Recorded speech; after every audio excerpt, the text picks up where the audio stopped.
വയനാട് ചൂരൽമല മുണ്ടക്കൈ ദുരന്തത്തിന് ഒരു വർഷമാവാനിരിക്കുകയാണ്. ഈ ദുരന്തമുണ്ടായ സമയത്ത് തന്നെ എല്ലാവരും ഒന്നിച്ചേർന്ന് വലിയ രീതിയിൽ സഹായങ്ങൾ ചെയ്യുന്നു. പലരും വലിയ സംഖ്യകളിൽ നിന്ന് സാമ്പത്തികമായി സഹായിച്ചിരുന്നു.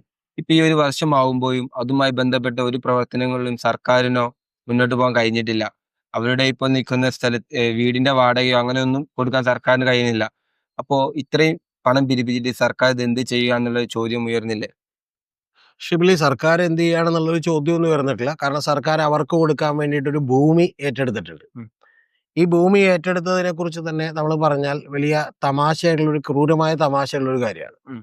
കാരണം ആ ഭൂമി ഒരു എസ്റ്റേറ്റിന്റെ കയ്യിൽ നിന്ന് അങ്ങനെ തന്നെ പിടിച്ചെടുക്കുന്നു. നിർബന്ധപൂർവമായി ഭൂമി ഏറ്റെടുക്കുന്നു. ആ ഭൂമി ഏറ്റെടുത്തതിന് ശേഷം നേരെ അവർക്ക് ഒരു പണം കൊടുക്കുന്നു. പക്ഷെ ആ പണം പോരാ എന്ന് പറഞ്ഞ് അവർ കോടതിയിൽ പോയി. പോകുന്നു. അപ്പൊ കോടതിയിൽ പോകുമ്പോൾ അത് കൂടുതൽ പണം കൊടുക്കാൻ പറയുന്നു. ഇനി മിക്കവാറും അതിനേക്കാൾ കൂടുതൽ പണം ഇപ്പൊ വീണ്ടും അവർ കോടതിയിൽ പോകുമ്പോൾ കൊടുക്കാൻ പറയും. എന്ന് പറഞ്ഞാൽ ആദ്യത്തെ ഡീല് സെറ്റ് ചെയ്തു. കാരണം ഇതിനിടയിൽ നിന്ന് കൃത്യമായിട്ട് കമ്മീഷൻ മേടിക്കേണ്ടവരെല്ലാം മേടിച്ചു. എന്ന് പറഞ്ഞാൽ നിങ്ങൾക്ക് 10,000 രൂപ ഒരു സെന്റിന് കിട്ടുന്ന സ്ഥലം പകരം ഒരു സെന്റിന് 1,00,000 രൂപ വേണമെന്ന് പറഞ്ഞാണ് ഏറ്റെടുത്തിട്ടുള്ള കമ്പനി കോടതിയിൽ പോയിട്ടുള്ളത്. അപ്പൊ സത്യത്തിൽ അവിടെ കൂടി വന്ന് 25,000 50,000 രൂപ ഉണ്ടാവുള്ളൂ. അല്ല പല സ്ഥലം പോലും നിങ്ങൾക്ക് 1,00,000 രൂപ കിട്ടുമെന്ന് പറഞ്ഞാൽ 1,00,000 രൂപ കമ്പനികൾ അടിച്ചു മാറ്റുകയാണെന്ന് നിങ്ങളാരും തെറ്റിദ്ധരിക്കരുത് പ്രേക്ഷകരും. കാരണം അതിൽ നിന്ന് 50,000 രൂപ ആരടിച്ചു മാറ്റുകയാണ്? ഗവൺമെന്റ് ആളുകൾ അടിച്ചു മാറ്റുകയാണ്. ഇത് ഞാൻ ഈ 50,000 രൂപ എന്ന് പറയുമ്പോൾ നിങ്ങൾ ചെറിയ എമൗണ്ട് ആയിട്ട് എടുക്കരുത്. ഒരു സെന്റിനാണ് അവിടെ എടുത്തേക്കുന്നത്. ഏക്കർ കണക്കിന് സ്ഥലമാണ്. അപ്പൊ കോടികളാണ് ഇത്തരത്തിൽ മറിഞ്ഞിട്ടുള്ളത്. അതാണ് ആകെ ഗവൺമെന്റ് ചെയ്തിട്ടുള്ള അടുത്ത കാര്യം. ഇനി രണ്ടാമത് ഗവൺമെന്റ് ചെയ്യാൻ പോണ കാര്യം എന്താണെന്ന് വെച്ചാൽ മാർക്സിസ്റ്റ് പാർട്ടിക്കാരുടെയും CPM-ന്റെ ഒക്കെ തന്നെ സ്വന്തം സഹകരണ സ്ഥാപനമായിട്ടുള്ള ഊരാളുങ്കൽ സൊസൈറ്റി അവര് നൈസായിട്ട് കേരളത്തിൽ ഊരിക്കൊണ്ടുപോയിക്കൊണ്ടിരിക്കുകയാണ്. കാരണം അവർ വലിയ സമ്പന്നരായിട്ടുണ്ട്. അവർ ലോകത്ത് തന്നെ ഏറ്റവും വലിയ, ഞാൻ അതിനെക്കുറിച്ച് ഡീറ്റെയിൽഡ് ആയിട്ട് മറുനാടനിൽ ഒരു വീഡിയോ ചെയ്തിട്ടുണ്ട്. ഞാനിപ്പോൾ അതൊക്കെ ഇവിടെ റിപ്പീറ്റ് ചെയ്യുന്നില്ല. അവർ ലോകത്തിൽ തന്നെ പല ഇത്തരത്തിലുള്ള ഒരു ഏജൻസികൾ എടുത്തു വെച്ച് നോക്കിയിട്ടുണ്ടെങ്കിൽ അതിൽ രണ്ടാമത്തെ ഏറ്റവും വലിയ കോപ്പറേറ്റീവ് സെക്ടറിലെ ഏറ്റവും വലിയ സ്ഥാപനമാണ് ആര്? ഊരാളുകൾ എന്ന് പറയുന്നത്. നിസ്സാര പാർട്ടിക്കാരല്ല. അപ്പൊ അത്തരത്തിൽ ഈ കേരളം പോലൊരു ചെറിയ സംസ്ഥാനത്ത് നിന്നിട്ടാണ് ഇത്ര വലിയ നേട്ടം അവരുണ്ടാക്കിയതെന്ന് വിചാരിക്കുക. അവർക്ക് പലപ്പോഴും ടെൻഡർ ക്ഷണിക്കാതെ കൊട്ടേഷൻ കൊടുക്കാതെയാണ് ഈ പണം കൊടുത്തുകൊണ്ടിരിക്കുന്നത്. ഇനി അവരെങ്ങനെയാണ് ചെയ്യണമെന്ന് ഷിബിലിക്ക് അറിയും. അവർ ചെയ്യണമെന്ന് വെച്ചിട്ടുണ്ടെങ്കിൽ അവർക്കുള്ള എസ്റ്റിമേറ്റ് എന്ന് പറയുന്നത് 20 ലക്ഷം ആയിരിക്കും. ഗവൺമെന്റ് ആണല്ലോ, നമ്മുടെ എഞ്ചിനീയേഴ്സ് ആണല്ലോ എസ്റ്റിമേറ്റ് ഉണ്ടാക്കുക. അപ്പൊ എസ്റ്റിമേറ്റ് ഉണ്ടാക്കുന്നത് ഉദാഹരണത്തിന് ഇപ്പൊ 20 കോടിയുടെ എസ്റ്റിമേറ്റ് ഉണ്ടാക്കിയെന്ന് വിചാരിച്ചു. ആ പ്രൊജക്ട് അവർക്ക് കൊടുക്കും. സത്യത്തിൽ ശരിക്കും ഇതിന്റെ എസ്റ്റിമേറ്റ് എമൗണ്ട് എത്ര വരുള്ളൂ? ഒരു 12 കോടി വരുള്ളൂ. പക്ഷെ അത് നമ്മൾ അങ്ങോട്ട് ഉയർത്തി കാണിച്ചിട്ട് എന്ത് ചെയ്യും? 20 കോടിയാക്കും. ഇപ്പൊ മൾട്ടി പർപ്പസ് ഇറിഗേഷൻ പ്രൊജക്ട് ഉണ്ടല്ലോ, അതായത് മറ്റേ നമ്മുടെ തെലങ്കാനയിലുള്ള പ്രൊജക്ട് ഉണ്ട് കാളീശ്വരം. അത് തന്നെ 88,000 കോടി രൂപയായിരുന്നു ആദ്യത്തെ എസ്റ്റിമേറ്റ്.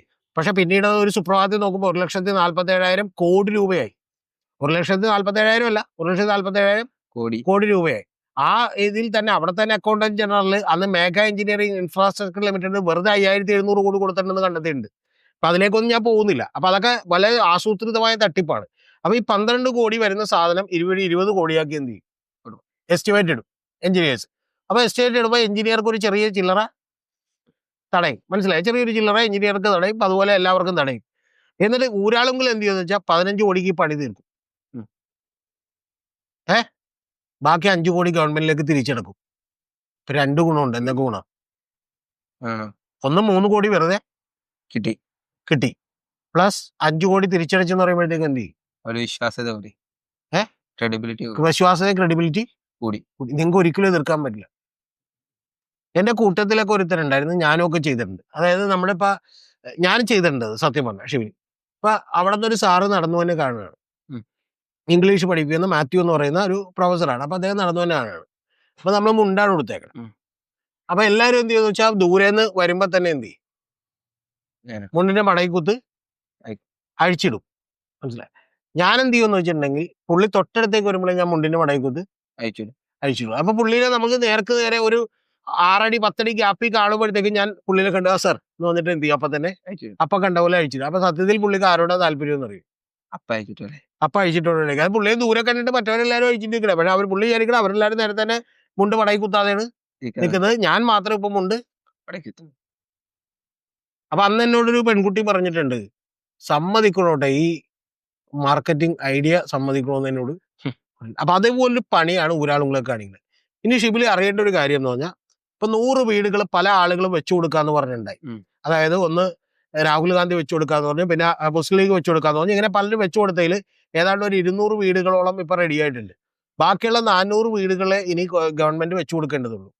ഗവൺമെന്റിന് ഈ ചൂരൽമല മുണ്ടക്കൈ ദുരന്തവുമായി ബന്ധപ്പെട്ട് തന്നെ ദുരിതാശ്വാസ നിധിയിലേക്ക് എത്തിയിട്ടുള്ള സംഭാവന എത്രയാണെന്ന് അറിയാം? 700 കോടിയിലധികമാണ്. എന്ന് പറഞ്ഞാൽ ഒരു 1.5 കോടി 2 കോടി വെച്ച് എല്ലാവർക്കും വേണമെങ്കിൽ കൊടുത്ത് വിടാം. സത്യത്തിൽ 1.5 കോടി 2 കോടി വെച്ച് കൊടുക്കണ്ട ഷെബിലി. രണ്ട് പണികൾ ചെയ്യണായത്. ഒന്ന് ഇതിൽ നിന്നുള്ള അടിച്ചുമാറ്റൽ നടത്തിക്കോട്ടെ, പക്ഷെ നടത്തിയെങ്കിൽ പോലും പിണറായി വിജയൻ ചെയ്യേണ്ടിയിരുന്ന ഒരു കാര്യം, അടുത്തവണ അദ്ദേഹത്തിലേക്ക് ഭരണത്തിലേക്ക് എത്താനുള്ള കാര്യം എന്ന് പറഞ്ഞാൽ ഗംഭീരമായിട്ടുള്ള ഒരു ടൗൺഷിപ്പ് പണിത് ഇവർക്ക് കൊടുക്കേണ്ടതാണ്. അതാണ് ഏറ്റവും കൂടുതൽ ഗുണം ഉണ്ടാവുള്ളൂ. ഏത് ഇവർക്ക് ഒരു പരസ്യമായി പ്രചരിപ്പിക്കാൻ പറ്റുന്ന അതാണ്. പക്ഷെ അല്ലെങ്കിൽ നാട്ടുകാരുടെ സൗകര്യവും ഗുണവുമാണ് നോക്കുന്നതെങ്കിൽ ഞാൻ ഷെബിലിയോട് പറയുന്നു, ഈ പറയുന്ന വീട് നഷ്ടപ്പെട്ട ആളുകൾക്കെല്ലാം ഒരു 50 ലക്ഷം രൂപ വെച്ച് കൊടുത്താൽ അവരെവിടെയെങ്കിലും പോയി വീട് വെച്ച് സുഖമായിട്ട് ശരിയല്ലേ? അതുപോലും ചെയ്യുന്ന കോട്ടെ 1 കോടി കൊടുക്കുന്നതായിരിക്കും, എന്തായാലും 400 കോടിയിലേ ചിലവാവുള്ളൂ. അപ്പൊ അതിന്റെ ആവശ്യമുള്ളൂ. പക്ഷെ നമ്മുടെ നാട്ടിൽ എന്താ പ്രശ്നം എന്ന് വെച്ചിട്ടുണ്ടെങ്കിൽ ഇത്തരത്തിലുള്ള കാര്യങ്ങളൊക്കെ ചെയ്യാൻ ബോധവും ബുദ്ധിയും ഒന്നും നമ്മുടെ നാട്ടിലെ ആളുകൾക്കില്ല ചോദിക്കാനായിട്ട്. ഇപ്പൊ കൊച്ചിൻ കോർപ്പറേഷൻ ഒരു പദ്ധതി കൊണ്ടുവരുന്നു, എല്ലാ വീട്ടിലേക്കും കോഴിയെ കൊടുക്കുന്നു എന്ന് ജനത്തിന് സന്തോഷം, ആടിനെ കൊടുക്കുന്നു എന്ന്. പക്ഷെ വേസ്റ്റ് ഡിസ്പോസൽ പ്ലാന്റ് വെക്കുന്നു എന്ന് പറഞ്ഞാൽ ഇത് ഈ കോഴീനെ ആടിനെ കൊടുക്കാൻ പറ്റില്ല, കാരണം അത് വലിയ കാശ് വേണ്ട ഒരു പദ്ധതി ആണ്. പക്ഷെ അതിന്റെ ഗുണം പെട്ടെന്ന് ജനങ്ങൾക്ക്, ഇപ്പൊ ഷിബിലി ഇവിടെ താമസിക്കുന്ന ഷിബിലിക്ക് കിട്ടൂല. അപ്പൊ ഷിബിലിക്ക് കിട്ടിയില്ലെങ്കിൽ ഷിബിലിനെ ഇതുപോലെ കോഴി ആടുന്നെന്ന് പറ്റിക്കാം. ഈ കോഴി ആടുന്നതിന് നമുക്ക് ഒരു സന്തോഷം ഇരിക്കും. പക്ഷെ ഈ വേസ്റ്റ് ഇവിടെ കൂടിക്കിടന്നിട്ട് ലാസ്റ്റ് നിങ്ങളുടെ കൊച്ചിനെ ചിലപ്പോൾ കഴിഞ്ഞ 5 തവണ, അതായത് ഒരു കൊല്ലത്തിനിടക്ക് ഇവർ ഭരിക്കുന്ന 5 കൊല്ലത്തിനിടക്ക് മിനിമം ഒരു 20 തവണ ഹോസ്പിറ്റലിൽ കൊണ്ടുണ്ടാവും. 20 തവണ ഹോസ്പിറ്റലിൽ കൊണ്ടുപോകുമ്പോൾ എത്ര രൂപ? ആ പൈസ ഒരു 60, അതിനിടക്ക് 5 തവണ അഡ്മിറ്റ് ചെയ്തിട്ടുണ്ടാവും. അപ്പൊ എത്ര രൂപ? ഏറ്റവും കുറഞ്ഞ അവന്റെ 50,000 രൂപ പോയി കിട്ടും. ഇനി 50,000 രൂപ പോകണത് മാത്രമല്ല, ഈ കൊച്ചിന്റെ ജീവിതം മറ്റേ ഇതും ആയുസും ഒക്കെ കുറയൂലേ. പക്ഷെ നമ്മളിവിടെ ഷോർട്ട് ടൈം ഉള്ള കാര്യങ്ങൾ ചിന്തിക്കാൻ മാത്രമേ നമുക്ക് ബോധം ഉള്ളൂ. അല്ലെങ്കിൽ സത്യത്തിൽ ഇവരോട് പറയേണ്ടതാണ്, നിങ്ങൾ ഒരാളുങ്കലിനെ ഏൽപ്പിക്കണ്ട, ഒരാളുകളെയും നിങ്ങൾ നോക്കണ്ട, ഓരോരുത്തർക്കും അപ്പൊ അവിടെ നിന്നുള്ള സമരസമിതി വെക്കേണ്ട ഡിമാൻഡാണ്, ഞങ്ങൾക്ക് ഇത്ര എമൗണ്ട് തന്നേക്ക്. അവർക്ക് ചിലപ്പോൾ അവരുടെ ബന്ധുക്കൾ എറണാകുളത്ത് ഉണ്ടാവാം, ചിലപ്പോൾ വയനാട് തന്നെ ഉണ്ടാവാം. വയനാട് അവർ ചിലപ്പോൾ കുറച്ചുകൂടി കുറഞ്ഞ സ്ഥലം കണ്ടെത്തിയിട്ട് ബാക്കിയുള്ള പണം മുഴുവൻ വേറെ ആവശ്യങ്ങൾക്ക് ഉപയോഗിക്കാം. സത്യത്തിൽ ഏറ്റവും നല്ലതല്ലേ? ഷിബിലി ഒന്ന് ആലോചിച്ച് നോക്കുക. അതായത് ഇപ്പൊ നിങ്ങളുടെ വീടും സ്ഥലവും എല്ലാം നഷ്ടപ്പെട്ട് ഒരു ഉരുൾപൊട്ടലിൽ അങ്ങോട്ട് ഒലിച്ചുപോയി, നിങ്ങളുടെ ബന്ധുക്കൾ ഒലിച്ചുപോയി, അവരെ മരണപ്പെട്ടു പോയി, ഇത്തരത്തിലുള്ള ആളുകളെല്ലാം ഉണ്ട്. നിങ്ങളുടെ ഒരു ഉപജീവന മാർഗം, നിങ്ങളൊരു പെട്ടിക്കട നടത്തിക്കൊണ്ടിരുന്നതാണ്, ആ പെട്ടിക്കട അങ്ങനെ തന്നെ ഒലിച്ചുപോയി. അപ്പൊ നിങ്ങൾക്കൊരു വീടും അതുപോലെ തന്നെ സ്ഥലവും മാത്രം കണ്ട് നിങ്ങൾ അവിടെ എങ്ങനെ സന്തോഷമായിട്ട് കിടക്കും? ഷിബിലി എങ്ങനെ കിടക്കും? അതേസമയം നിങ്ങൾക്കൊരു 50 ലക്ഷം രൂപ കൊടുക്കുന്നു. അപ്പൊ നിങ്ങൾ വിചാരിക്കുകയാണ് നമുക്കൊരു 10 ലക്ഷം രൂപ മുടക്കി ഒരു സ്ഥലം മേടിക്കാം, ഒരു 10 ലക്ഷം രൂപ മുടക്കി എനിക്ക് ഇഷ്ടപ്പെട്ട രീതിയിൽ ഒരു വീട് പണിയാം. ഓക്കെ, 650-1000 സ്ക്വയർ ഫീറ്റിന്റെ വീട് എന്ത് ചെയ്യാം? പണിയാം. വേണ്ട, ഇനി 15-20 ലക്ഷം രൂപ മുടക്കി പണിയാം. എന്നാലും ബാലൻസ് 20 ലക്ഷം രൂപ. ആ 20 ലക്ഷം രൂപ വെച്ചിട്ട് എനിക്ക് എന്തെങ്കിലും കച്ചവടം ചെയ്യാം, എനിക്ക് എന്തെങ്കിലും ഒരു മാർഗം എനിക്ക് കണ്ടെത്താം. ഇനി ഒന്നും വേണ്ട, അല്ലെങ്കിൽ എന്ത് ചെയ്യാം? നമുക്ക് FD ആയിട്ട് ബാങ്കിൽ ഇടാം. ഇപ്പൊ കേരളത്തിൽ ഒരു സഹകരണ സംഘത്തിയാണെന്ന ഒരു കാര്യം ഞാൻ പറയാം. കാർഷിക വായ്പ 4% ലോൺ എടുക്കുകയാണ്. ഓക്കെ, ഞാൻ അതിന്റെ ഡീറ്റെയിൽസിലേക്കൊന്നും പോകുന്നില്ല. 4% ലോൺ എടുക്കുകയാണ്. അവന്റെ പേരിലുള്ള എല്ലാ ബന്ധുക്കളുടെയും പേരിൽ സഹകരണ ബാങ്കിന്റെ മറ്റേ ഇതായിട്ടിരുന്ന രാഷ്ട്രീയക്കാരാണ്. ആ ബന്ധുക്കളുടെ എല്ലാം പേരിൽ ലോൺ പാസ്സാക്കുകയാണ്. എന്നിട്ട് എന്ത് ചെയ്തേക്കണെന്ന് അറിയോ? ചെറിയ കള്ളനാണ്. കാരണം അവിടെ തന്നെ FD ആയിട്ട് ഇട്ടേക്കാണ് 12%. അപ്പൊ എന്ത് ചെയ്യും? 4% ഇനി പലിശ അടച്ചാലും ബാക്കി 6%, 10% അവന് കിട്ടും. മനസ്സിലായ? 10 ലക്ഷം രൂപ എത്ര? 1 കോടി രൂപ എത്ര കിട്ടും? 1 കോടി രൂപ ഇട്ടുണ്ടെങ്കിൽ ഈ 6% ഗ്യാപ്പ് തന്നെ എന്ന് പറഞ്ഞാൽ 60 ലക്ഷം രൂപ വരും. 6 ലക്ഷം രൂപ വരും. അപ്പൊ ഞാൻ പറയണത് 6% 6 ലക്ഷം രൂപ. 6 ലക്ഷം രൂപ കിട്ടിയാൽ പോരെ ഒരു കൊല്ലം ജീവിക്കാൻ? ഞാൻ പറഞ്ഞ 1 കോടിയൊന്നും കൊടുത്തിട്ടില്ല. പക്ഷെ ഇതുപോലെയുള്ള പരിപാടികളാണ് നമ്മുടെ കേരളത്തിൽ നടക്കുന്നത്. അതുകൊണ്ടാണ് ഈ പുനരധിവാസമൊന്നും ഒരിക്കലും കൃത്യമായിട്ട് നടക്കാത്തത്. ഇതിന് പണമില്ലാത്തതുകൊണ്ടല്ല, പകരം ഇതിൽ നിന്ന് എങ്ങനെ അടിച്ചു മാറ്റാമെന്ന് വിചാരിക്കുന്നതുകൊണ്ടാണ്. പിന്നെ മറ്റൊരു കാര്യം കൂടി പറയാതിരിക്കാൻ പറ്റില്ല. ഇതിൽ മറ്റൊരു കാര്യം ശ്രദ്ധിച്ചോ? ഇതിൽ പ്രതിപക്ഷത്തെ ആർക്കെങ്കിലും വല്ല രോഷമുണ്ടോ? ഇല്ല. ആരും ഇതിന് മുസ്ലിം ലീഗ് ചെയ്യുന്നത്, മുസ്ലിം ലീഗ് ഒരു 100 വീടുകൾ വെച്ചിട്ട് അതൊക്കെ ഫോട്ടോ എടുത്ത് മുസ്ലിം ലീഗ് അടുത്ത തെരഞ്ഞെടുപ്പിൽ പ്രചരിപ്പിക്കാവുന്ന രീതിയിൽ ഗംഭീരമായിട്ട് സംഭവം എന്ത് ചെയ്ത് വീഡിയോ ഒക്കെ എടുത്തിട്ട് എന്ത് ചെയ്യാണ്? അവർക്ക് കൊടുക്കുകയാണ്. നല്ല കാര്യം. മുസ്ലിം കൊടുത്തു. നമ്മൾ അവരെ തെറ്റു പറയുന്നില്ല. പക്ഷെ മുസ്ലിം ലീഗിന്റെയും കോൺഗ്രസിന്റെയും ഏറ്റവും വലിയ ഉത്തരവാദിത്വമുണ്ട്. അതെന്താ? ഈ വയനാട്, മുണ്ടക്കൈ, ചൂരൽമല പ്രദേശങ്ങളിലെ ആളുകൾക്ക് വേണ്ടി വലിയ തോതിൽ പ്രക്ഷോഭം നടത്തുകയും ഗവൺമെന്റിനെ കൊണ്ട് ഇത് നടപ്പിലാക്കുകയും ചെയ്യേണ്ട ആവശ്യമുണ്ട്. അതിനാണ് നമ്മൾ ഇവരെ MLA-മാരാക്കി ജയിപ്പിച്ച് വിട്ടേക്കണത്. പിന്നെ ഇതൊന്നും നമ്മുടെ ഇവിടുത്തെ അന്തരായിട്ടുള്ള അണികൾ ഒരു രാഷ്ട്രീയ പാർട്ടിയും ചോദ്യം ചെയ്യില്ല. അതുകൊണ്ട് പേടിക്കാനില്ല. ഇതുപോലെയുള്ള തോന്നിയാസമൊക്കെ കാണിച്ച് കാശൊക്കെ അടിച്ചു മാറ്റി എന്ത് ചെയ്യാം, ജീവിക്കാന്ന് വിചാരിക്കുന്നത്. നമ്മൾ വിചാരിക്കണ പോലെയല്ല ഇത് യഥാർത്ഥത്തിൽ ഇപ്പൊ ഒരു പ്രൊജക്ട് വന്നാൽ മാത്രമേ പരിപാടി നടക്കുള്ളൂ. ആ പ്രൊജക്ട് വരുമ്പോൾ പരിപാടി നടക്കാൻ വേണ്ടിയിട്ടാണ് ഇത്. ഞങ്ങൾ തന്നെ വീട് പണിത് കൊടുക്കും, ഞങ്ങൾ തന്നെ സ്ഥലം മേടിക്കും എന്നൊക്കെ ഇവര് പറയുന്നത്. ഇതിപ്പോ ശരിക്കും പറഞ്ഞാൽ ഒരു 500 കോടി രൂപയുടെ ഒരു പദ്ധതി ഇവര് നടപ്പിലാക്കുമ്പോൾ മിനിമം ശിവലിംഗനോട് ഞാൻ പറയാം ഒരു 20% 30% എന്നിടക്ക് അമിത്ഷായി മിനിമം 150 കോടി എന്താണെങ്കിലും എടുക്കും. ഇനി അതിൽ കൂടുതൽ എത്ര പോകുന്നുണ്ടാവും. സത്യത്തിൽ 150 കോടി പോയാൽ പോലും ബാക്കിയുള്ളതൊക്കെ കറക്റ്റായിട്ട് നടക്കും. ഗംഭീരമായിട്ട് ആ വീട് പണിയാണ്. പക്ഷെ ഇതിപ്പോ വീട് പണി പോലും കൃത്യമായിട്ട് നടക്കൂല. ഇതുപോലെ തന്നെയാണ് വാടക ഇതൊന്നും കൊടുക്കുന്നില്ല എന്ന് പറയുന്നത്. അതൊക്കെ അതിനു പോലും കഴിയാത്ത സാഹചര്യമാണ്. മഹാപോക്രിത്തരമാണ് ഈ കഴിയുന്നത്. എന്നിട്ട് ആരും പ്രതികരിക്കും. 700 കോടിയോളം രൂപ ഇതിൽ കിടക്കുമ്പോൾ അവരുടെ വാടകയെങ്കിലും കൃത്യസമയത്ത് അവർക്ക് കൊടുക്കാൻ പാടില്ല. പിന്നെ ഷിബിലിക്കോ ഇത് കേൾക്കുന്നവർക്കൊക്കെ പോലും ഇതിന്റെ ഗ്രാവിറ്റി ഒന്നും മനസ്സിലാവില്ല. ഷിബിലി ഒന്ന് ആലോചിച്ച് നോക്കണം. നമ്മുടെയൊക്കെ വീട്ടിൽ നമ്മളിങ്ങനെ ഇരിക്കുകയാണ് ഷിബിലി, രാവിലെ എഴുന്നേറ്റ് ഇരിക്കുകയാണ്. ഒരു രാത്രി നമ്മൾ കിടന്നുറങ്ങുകയാണ്. ആ കിടന്നുറങ്ങി നമ്മൾ പിറ്റേ ദിവസം രാവിലെ എഴുന്നേൽക്കുമ്പോൾ നമ്മുടെ പ്രിയപ്പെട്ട ആളുകൾ, ബാക്കിയുള്ളവർ, നമ്മുടെ വീടുകളെല്ലാം നമ്മൾ ഒലിച്ചു പോയേക്കാണ്. ഒരു പ്രദേശത്ത് ചെല്ലുമ്പോൾ അവിടെ നമുക്ക് വീടുണ്ടായിരുന്നു എന്ന് സങ്കല്പിക്കാൻ മാത്രമേ കഴിയുള്ളൂ. എന്തൊരു അവസ്ഥയാണെന്നൊന്ന് ആലോചിച്ച് നോക്കിയ ഷിബിലി. നമ്മുടെ സർട്ടിഫിക്കറ്റ് ഇല്ല, നമ്മുടെ കട്ടിലില്ല, നമ്മളെ പ്രിയപ്പെട്ട ചെറിയ ചെറിയ സാധനങ്ങൾ ഉണ്ടാവുമല്ലോ ഷിബിലി ഏതൊരാൾക്കും. നമ്മുടെ ഷർട്ടില്ല, പാൻറില്ല, നമ്മുടെ ഉറ്റവരില്ല, ഉടയവരില്ല. നമുക്ക് നാളെ വന്നു നോക്കാനായിട്ട് ഒരു സ്ഥലം പോലും ഇല്ല. നമ്മുടെ ജീവിതത്തിൽ 10, 30, 40, 50 കൊല്ലം നമ്മൾ അധ്വാനിച്ച് കഴിഞ്ഞ മാസം വരെ വീട് വെച്ച് താമസിച്ച് അതിനകത്ത് ഹൗസ് വാമിങ് നടത്തിയിട്ടുള്ള ആളുകളുണ്ട്. ഒന്ന് ആലോചിച്ച് നോക്ക്. നിരാലംബരായി, നിരാശ്രയരായിട്ട് അവരിവിടെ കിടക്കുകയാണ്.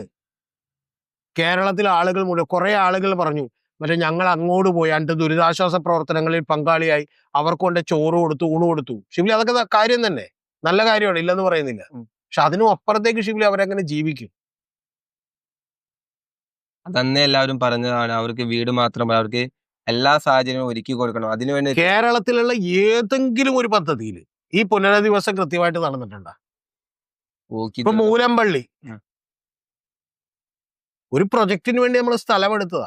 ലാസ്റ്റ് അവർക്ക് കൊടുത്ത സ്ഥലത്ത് വീട് പണിയാൻ പെർമിഷൻ കിട്ടൂല. ഗവൺമെന്റിന്റെ സ്ഥലമാണ്, പക്ഷെ പഞ്ചായത്തോടെ പെർമിഷൻ കൊടുക്കൂല. ഒന്ന് ആലോചിച്ച് നോക്ക്. ഈ ക്രൂരത ആരെങ്കിലും എതിർക്കുന്നുണ്ടോ? എതിർക്കുന്നില്ലതാണ് ഇതിലും വലിയ. ഞാൻ പറയുന്നത് ഷിബിലിയുടെ ഇപ്പൊ വീടും സ്ഥലവും എല്ലാം ഒലിച്ചുപോയി, ഷിബിലിയുടെ സർട്ടിഫിക്കറ്റുകൾ ഒലിച്ചുപോയി, ഷിബിലിയുടെ ഡ്രസ്സ് പോലും ഇല്ലാതെ നിൽക്കുന്ന ഒരാൾ, അയാളെ നമ്മൾ താൽക്കാലികമായി കൊണ്ട് 3 നേരം ഭക്ഷണം കൊടുത്തു, നല്ല കാര്യം തന്നെ.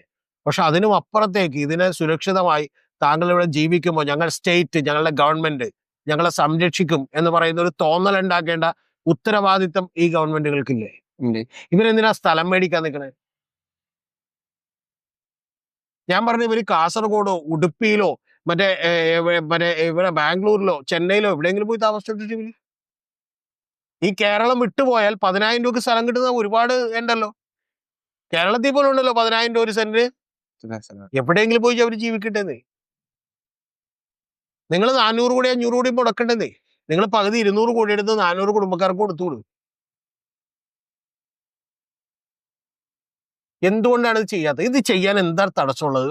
എന്തെങ്കിലും ഒരു ലോജിക്ക് ഷിബിലി ആലോചിച്ചിട്ടുണ്ടോ? ഞാൻ മന്ത്രിയാണ്, ഞാൻ മുഖ്യമന്ത്രിയാണ്, ഞാൻ വിചാരിക്കുകയാണ് ഇതിൽ പെട്ടിട്ടുള്ള 700ഓളം കുടുംബങ്ങൾ, അതിൽ ആ കുടുംബങ്ങൾക്ക് മുഴുവൻ ഇത്ര എമൗണ്ട് വെച്ച് ഞങ്ങൾ കൊടുത്ത് സംഭവം വിട്ടേക്കാം. നിങ്ങൾക്ക് സംതൃപ്തി ഉണ്ടോ? ഇല്ലേ? ഇനി 50 ലക്ഷം കിട്ടിയ ജനങ്ങൾ ചിലപ്പോൾ 1 കോടി ചോദിക്കുമായിരിക്കും, അത് വേറെ കാര്യം. പക്ഷേ ഗവൺമെന്റ് എന്നിട്ട് പറയാം ഞങ്ങൾ 25 ലക്ഷം മേടിക്കാം, ആരൊക്കെ തയ്യാറുണ്ടെന്ന് ചോദിക്കുക. അപ്പൊ എല്ലാവരും തന്നെ തയ്യാറാവും. അപ്പൊ പറയാ നിങ്ങൾക്ക് 50 ലക്ഷം എന്ത് ചെയ്തേക്കാം. പിന്നെ 50 ലക്ഷം കൊടുത്ത് അവർ മേടിച്ച് അപ്പൊ തന്നെ സ്ഥലം വിടും. ഇനി മറ്റൊരു കാര്യം ചോദിക്കട്ടെ ശിവലി, ഉം. ഈ 50 ലക്ഷം അവന് കിട്ടിയെന്ന് വിചാരിക്കട്ടെ, 50 ലക്ഷം കൊടുക്കാമെന്ന് ഗവൺമെന്റ് പറയണെന്ന് വിചാരിക്കും, അവനെ നോക്കാൻ വേറെ ആളുകളുണ്ടാവും ശിവലി. അവന്റെ ബന്ധുക്കള്, സുഹൃത്തുക്കള്, ബാക്കിയുള്ള എല്ലാവരും അവനെ കാണുമ്പോഴത്തേക്കും വില മതിക്കും. ആണോ? അതെ. അവനെ സ്വീകരിക്കും, വീട്ടിൽ വന്ന് 5 ദിവസം നിൽക്കാൻ പറയും. ശരിയല്ലേ? ഉം. ശരിയല്ലേ? കാരണം എന്താ, അവന് 1 കോടി രൂപ അല്ലെങ്കിൽ 50 ലക്ഷം രൂപ കിട്ടാൻ ഉള്ള ആളാണ്. പോകുന്നവനാണ്. അതേസമയം ഇവരൊക്കെ ഇപ്പൊ ഈ പറയുന്ന ഇതിൽ ദുരന്തത്തിൽ പെട്ടുപോയ ആളുകളൊക്കെ തന്നെ ഏതെങ്കിലും ബന്ധുവിന്റെ വീട് സന്ദർശിച്ചാൽ ഇവിടെ നിൽക്കണ്ടിട്ടാ, ഞങ്ങള് മറ്റേ അടുത്ത മാസം ഈ മാസം നാളെ രാവിലെ കാശിക്കൂണെന്ന് പറയും ബന്ധുക്കൾ. എന്താ കാര്യം എന്താ? കാരണം ഇവൻ ഇവിടെ വന്ന് നിന്നാൽ ഇനി 2 ദിവസം നിർത്തിയാൽ ചിലപ്പോൾ ഇവനെ കണ്ടിന്യൂസ്ലി ഇവിടെ ചുമക്കേണ്ടി വരുമെന്നുള്ള പേടി കൊണ്ടാ. ഏതെങ്കിലും പെൺകുട്ടികൾ അവരുടെ പഠനത്തിന് അല്ലെങ്കിൽ അവരുടെ കുടുംബജീവിതത്തിന്റെ ചെലവിന് അല്ലെങ്കിൽ അവരുടെ കല്യാണം മുടങ്ങിപ്പോയോ, ഇത്തരം പല ആളുകളുണ്ടാവും. കല്യാണത്തിനുള്ള സ്വർണവും പണവും ഒക്കെ സമാഹരിച്ച് വീട്ടിൽ വെച്ചിട്ടുള്ള പാവപ്പെട്ട നിരവധി ആളുകൾ ആ കൂട്ടത്തിലുണ്ട്. അതിൽ ചില കുട്ടികൾ മാത്രം രക്ഷപ്പെട്ടിട്ടുണ്ട്. അവർക്ക് കല്യാണം കഴിക്കാൻ വേറെ നല്ല ആളുകൾ വരും. യാഥാർത്ഥ്യമാണ്. നമ്മളിവിടെ കേരളം സുന്ദരമാണ്, അതുകൊണ്ട് ഡവറി ഇല്ലാതെ മറ്റേ ഇതില്ലാതെ കല്യാണം കഴിക്കുമെന്നൊക്കെ പറയാം. നടക്കണ കാര്യമല്ലല്ലോ ശിവലി. നടക്കുന്നത് ഈ പെൺകുട്ടിക്ക് ഒരു 20 ലക്ഷം രൂപ കിട്ടും അല്ലെങ്കിൽ 50 ലക്ഷം രൂപ കിട്ടുമെന്ന് പറഞ്ഞാൽ ഉറപ്പായിട്ടും ആള്. അതുകൊണ്ട് ഇത് അങ്ങേയറ്റം അവരുടെ ജീവിതത്തിൽ മാറ്റം ഉണ്ടാക്കുന്ന ഒരു കാര്യമാണ്. ഞാനാണ് മന്ത്രിയെങ്കിൽ എനിക്ക് തീരുമാനമെടുക്കാൻ കഴിയുമെങ്കിൽ ഞാൻ നടപ്പാക്കുന്ന തീരുമാനം ഇതായിരിക്കും. ഇതാണ് കാര്യം. നിങ്ങൾ രാവിലെ വന്ന് ചെക്ക് മേടിച്ചോ, 2 ദിവസത്തിനകം നിങ്ങൾക്ക് മാറി കിട്ടും. കളക്ടർ നിങ്ങളുടെ വീട്ടിൽ കൊണ്ടുവന്ന് സാധനം തരും. നിങ്ങൾ നേരെ എന്ത് ചെയ്തു? അത് വാങ്ങിയിട്ട് എന്ത് ചെയ്തു? ആവശ്യം നിർവഹിച്ചു. കേരളത്തിന്റെ നാനാ ഭാഗങ്ങളിൽ അവർ പോയി ജീവിച്ചോട്ടെ. അല്ലാതെ വിയറ്റ്നാം കോളനിയിൽ ഒരു സിനിമയിൽ കാണുന്ന പോലെ ഇവിടെ നിന്നുള്ള ഗുണ്ടകളിൽ നിന്ന് എങ്ങനെയെങ്കിലും രക്ഷപ്പെടാവുന്ന ഒരു കോളനി വിചാരിക്കുമ്പോൾ അങ്ങനെ പറ്റൂല. അതായത് മുതലാളിയും മറ്റേ ഗുണ്ടകളുടെ മെയിൻ ആളുകൾ തമ്മിൽ ഒത്തിട്ട് ഈ കോളനി തന്നെ വേറെ സ്ഥലത്തേക്ക് എടുത്ത് മാറ്റി വെക്കണമെന്ന്. എന്തിന്? ഇത് എന്തിനു വേണ്ടി ഇങ്ങനെ വാശി പിടിക്കുന്നു? കൊള്ളയുടെ അങ്ങേ അറ്റമാണിത്, ഒരു സംശയമില്ല.